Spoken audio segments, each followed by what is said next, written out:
Hi hello. Boat ഹൗസിൽ നിന്ന് നമ്മൾ നേരെ പോന്നിട്ടുള്ളത് പൈൻ ഫോറസ്റ്റിലേക്കാണ്. ഇത് പിന്നെ നമ്മൾ തിരിച്ചു പോകുന്ന വഴിക്ക് തന്നെ ആയതുകൊണ്ട് എപ്പോഴും നമ്മൾ ലാസ്റ്റാണ് ഇവിടെ കയറാറ്. ഇവിടെ എൻട്രി ഫീ ആയിട്ടുള്ളത് എനിക്ക് തോന്നുന്നു 40 രൂപയായിരുന്നു എന്ന്.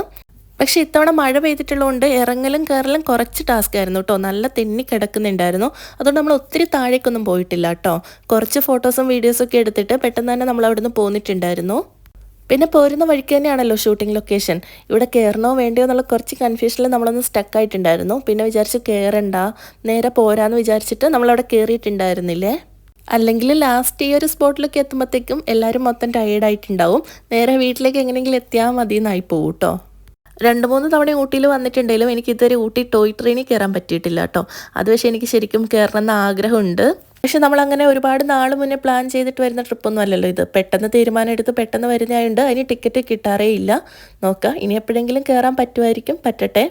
തിരിച്ചു വരുന്ന വഴിക്ക് നമ്മൾ കുറച്ച് ക്യാരറ്റും ബീട്രൂട്ടും ഒക്കെ മേടിച്ചിട്ടുണ്ടായിരുന്നു കേട്ടോ. ഇവിടെ വരെ വന്നിട്ട് ഇത്രയും നല്ല ഫ്രഷ് ക്യാരറ്റ് കണ്ടിട്ട് എങ്ങനെയാണ് മേടിക്കാതെ പോവുക. ഇത് ഒരു കെട്ടിന് 50 രൂപയായിരുന്നു കേട്ടോ റേറ്റ്. ബീട്രൂട്ടിന് 80 രൂപയുണ്ടായിരുന്നു. പിന്നെ അവിടെ തന്നെ നല്ല പൈനാപ്പിൾ ഉണ്ടായിരുന്നു കേട്ടോ. അപ്പോൾ നമ്മളത് കട്ട് ചെയ്ത് കുറച്ച് മേടിക്കുന്നുണ്ട്. ശരിക്കും പറഞ്ഞിട്ടുണ്ടെങ്കിൽ 1-2 ദിവസങ്ങൾ കൊണ്ടൊന്നും ഊട്ടി എക്സ്പ്ലോർ ചെയ്ത് തീർക്കാൻ നമുക്കാവില്ല കേട്ടോ. പിന്നെ അതിൽ കൂടുതൽ നിൽക്കാനുള്ള ഒരു സമയം നമ്മുടെ അടുത്ത് ഇല്ലാത്തതുകൊണ്ട് നമ്മൾ അവിടുന്ന് നേരെ തിരിച്ചു പോന്നിട്ടുണ്ടായിരുന്നു. തിരിച്ചു വരുമ്പോൾ അച്ഛൻ്റെ അമ്മേൻ്റെ ഒരു ഹാപ്പി ഫേസ് മാത്രം മതിയായിരുന്നു കേട്ടോ നമുക്ക്. നെക്സ്റ്റ് വെക്കേഷൻ ഇതിലും നല്ല യാത്രകൾ പോകാൻ പറ്റട്ടെ എന്ന് മാത്രമേ പ്രാർത്ഥിക്കുന്നുള്ളൂ. അപ്പോൾ ഈ ഒരു കുഞ്ഞു വീഡിയോ ഇത്രയൊക്കെ ഉള്ളൂ. നിങ്ങൾക്ക് ഇഷ്ടപ്പെടുകയാണെങ്കിൽ സപ്പോർട്ട് ചെയ്യണേ.